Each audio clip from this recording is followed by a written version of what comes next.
Chris Wallace, President and CEO of the North Texas Commission. Todd Little, Executive Director of the North Central Texas Council of Governments. Thank you so much and welcome to Eye on Politics. Thanks, Jack. Thanks for having us. So we're talking about the future of DART, and we know that various cities have planned votes now to consider withdrawing from this 40-plus-year-old agency. And you have been working behind the scenes to try to prevent that. So, Chris, let's start with you. How did this all come about? You bet. Well, first of all, Judge, thank you for your partnership at the Council of Governments. The Commission, COG, got together.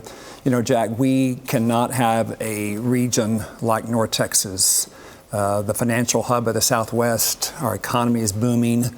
Our future outlook is great. Population growth is very high and continues to be.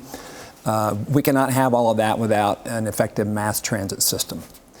Our economic competitiveness for the future depends on it. We must continue to move employees to employment centers, businesses, medical centers, retail, from the airports, et cetera.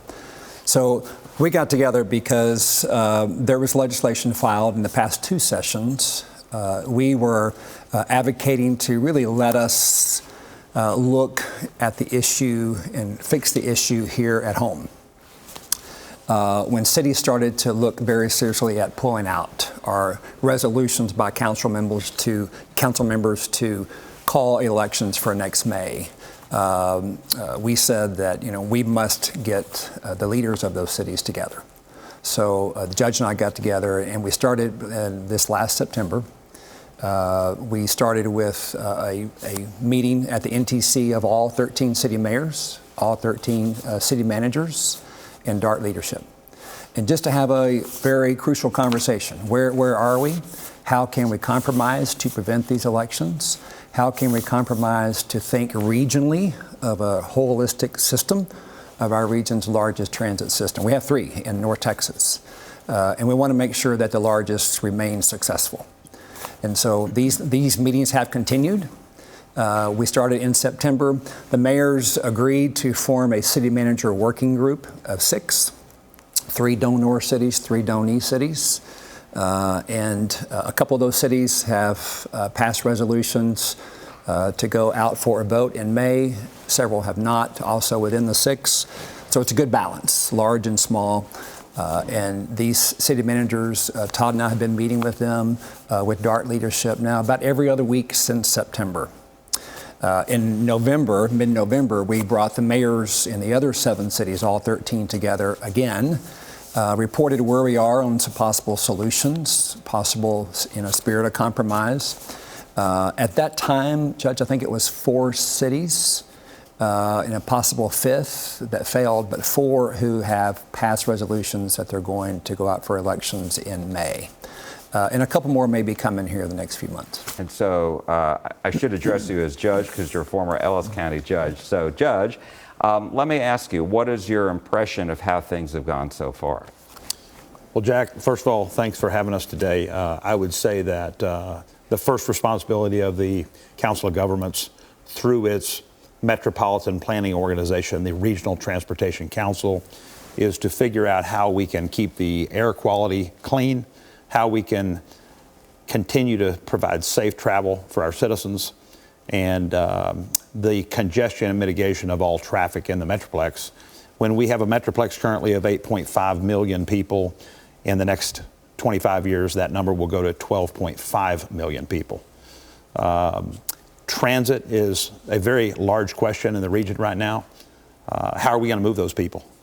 Our life depends on it, per se. If you sit on the tollway or you sit on the freeway for an hour and a half, your life is passing you by, right? So I think that transit agencies that we have, Denton County Transit Authority, the Trinity Metro, and the DART, are key providers of transportation in our region. Our goal as the Council of Governments, we are of, for, and by our members. Our members are over 200 cities, 16 counties, and we work on their behalf to provide the solutions that they tell us they need us to provide. I mean, do you see at the end of the day that there is a positive prognosis that cities won't withdraw from DART? I mean, do you think these talks will lead to that?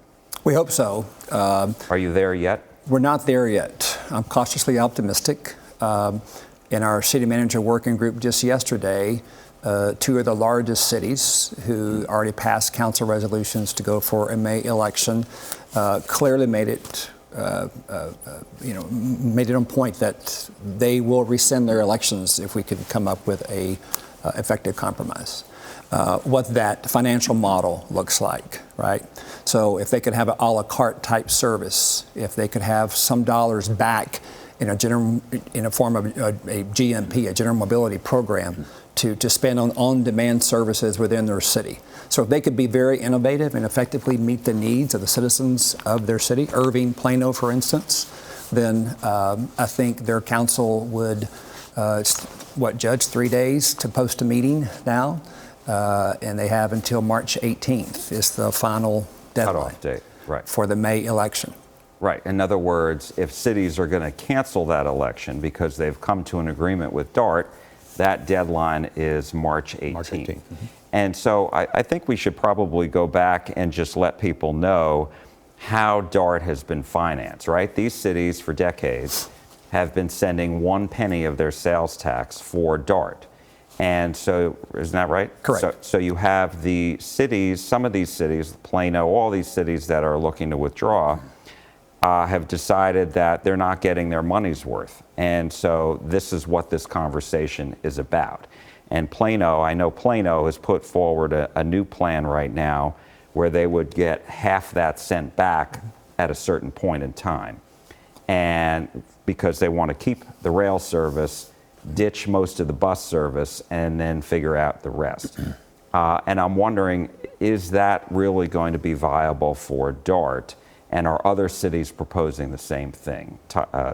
Judge? Well, first of all, that's 13 cities out of about 200 cities in the DFW Metroplex, right? That are part of DART. Very few Yeah. are part of a transit agency. Right. Well, I mean, that is Dallas County. That is correct. So, I mean, somebody in a remote area, Ellis County, where you're from, is not going to be in DART, right? Unless that service area expands. But regardless, to your point, it's just 13 out of how many in Dallas County, right? That's correct. Yeah. And if you look at the population, where the population is going on the new growth, most of it is going outside of the large metroplex area, the urban communities. So the donut per se is Dallas and Tarrant. Most of the new growth is going out in the suburbs where we do or don't have transit alternatives. One example that has kind of changed the game is Uber and Lyft. You know, we get on an application on our phone, we order our door-to-door service. It picks us up at one door and it drops us off at another door.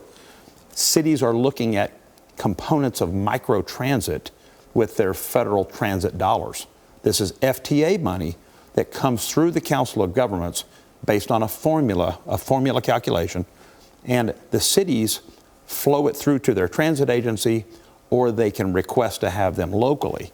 When you look at the tax policy that's happening in the state of Texas, mitigating cities and counties to raise more revenue based on growth and population, they're being frozen at 3.5% today, probably moving downward to maybe 1.5% or zero. So only the new added value would they be able to collect for 1 year. So now you have the economic development. The real pivot point is economic development. All of the cities that are not in DART have some type of use for their sales tax. That is either a 4A corporation, a 4B corporation, a community development corporation, a crime prevention district, a road repair maintenance program, and cities are constantly looking to add additional revenue sources so that they can move. If they are a DART member city, they don't have that sales tax component. So any extra revenue they can get goes to the general fund where they can fund these programs locally. So my question is, because I've heard, you know, obviously you've got Via, you've got Uber, Lyft, et cetera, but can those really be viable substitutes for a bus? And are transportation dollars allowed to be used for that? Other cities have done it. right? Now, not to the extent, what you're talking about, not in terms of a bus volume, right? Right. But VIA is popular in other cities and certainly successful. I know several DART member cities have done a lot of research and studied what the capacity would be of these services, what the financial commitment would be, and they're strongly looking at that. And what they're saying is if they could have part of those dollars back, then they could fund these types of on-demand services that the judge mentioned. Now, I mean, there has to be compliance with the federal Right. law, right? And so is that something that's being looked at to see if that would comply with federal law? Because when I interviewed one of the state representatives, Mihaela Plisa of Dallas, but she also represents Plano, and Sure. She told me this was one of her big concerns, is that, you know, are the cities going to be in compliance if they withdraw from DART? Yeah. And I think that's being looked at today. Yeah, and that's also the case, Jack, if the cities that are going for a May election are successful, then pretty much as soon as the votes are canvassed, service may not stop in that city. And so, but you need to look at the FTA and the federal funds that are going into DART, and DART has to reimburse the FTA for those funds. Is that truly the case that the service would not stop in that city after a successful election? Or for what period of time, right? So I know all that's being looked at legally, but there's a lot of still questions out there. There's a lot for citizens to consider, right? And then you have the component of the capital improvements that have been made in that city. There's essentially a penalty in the event that the city withdraws. For example, the new Silver Line that goes from Plano all the way into terminal at DFW, that was about a $1.3 billion system. Much of it goes through Plano. If Plano gets out of DART via the election, they will have to pay back that whatever calculation of debt was attributable to the city of Plano. My understanding is that Plano feels they can probably do that in 6 to 8 years. Well, if you figure you get 1% of your sales tax back in 7 years, you know, what's the rate of return on that money if they do get out of DART? I think our goal here, Jack, is to allow local citizens to have local control of their services that they have. The COG is just a vessel to provide a conduit for those FTA dollars that come through, letting the citizens decide. We are their partner, and we will send that FTA money. Now, there are strings attached to FTA money. That is compliance, that is audit, that is making sure they are being used the way the federal government requires them to be used. And if the cities want to take that job on their own, it is a large task, because a lot of our team at the COG is based on compliance and administration and auditing. And of you those do federal that dollars. for them. We do that on their behalf. Right. And so let me ask you one other question before I let everybody go, and that is just on governance. And I know this is a big issue, right? So talk to me, when we talk about governance, and this is something that the cities and DART are talking about, what exactly does that mean? Yeah. Who wants to tackle that first? So the working group and the entire larger group of mayors and city managers have all agreed on shared goals related to governance, service, and finance. Most of us, if not all, certainly agree that one city should get one vote. Where the kind of stalemate that we are today is the proportionality of weighting those votes and stacking the votes at the high end of the future in terms of population growth. That's what's yet to be determined. So several cities on the DART board, either they have a vote or two or a fractional vote, don't feel like their voice is being heard.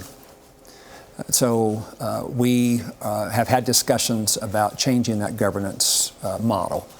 Cities have to buy into that. The DART board has to agree to that. We'll help go to the legislature and help make that happen if we can get our member cities to agree. But I think for some cities, that's kind of the common denominator of the entire issue, is they want their voice to be heard at the board level.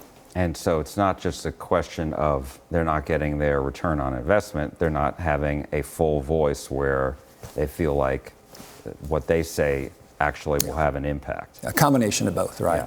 Yeah. Judge, I think the city of Dallas really holds the key here to opening the door. I think that our region is looking for a transit provider.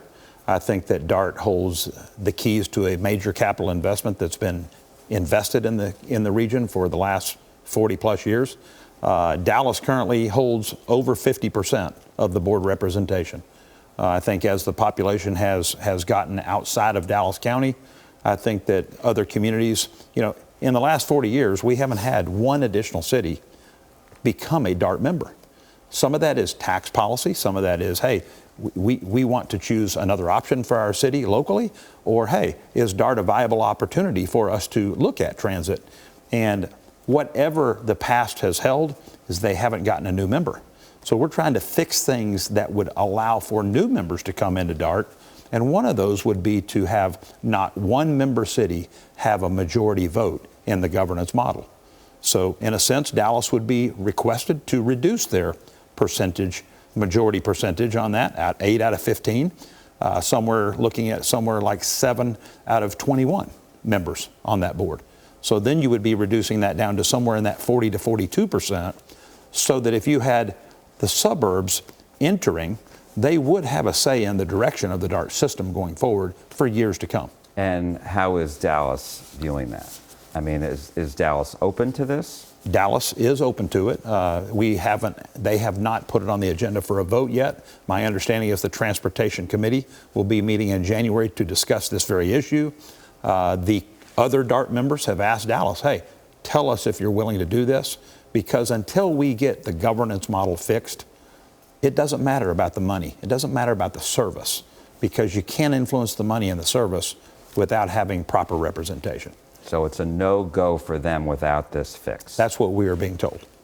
All right, we will leave it there. Judge Todd Little, Thanks, Jack. Chris Wallace, we really appreciate it. Thank you so much. Thanks, Jack.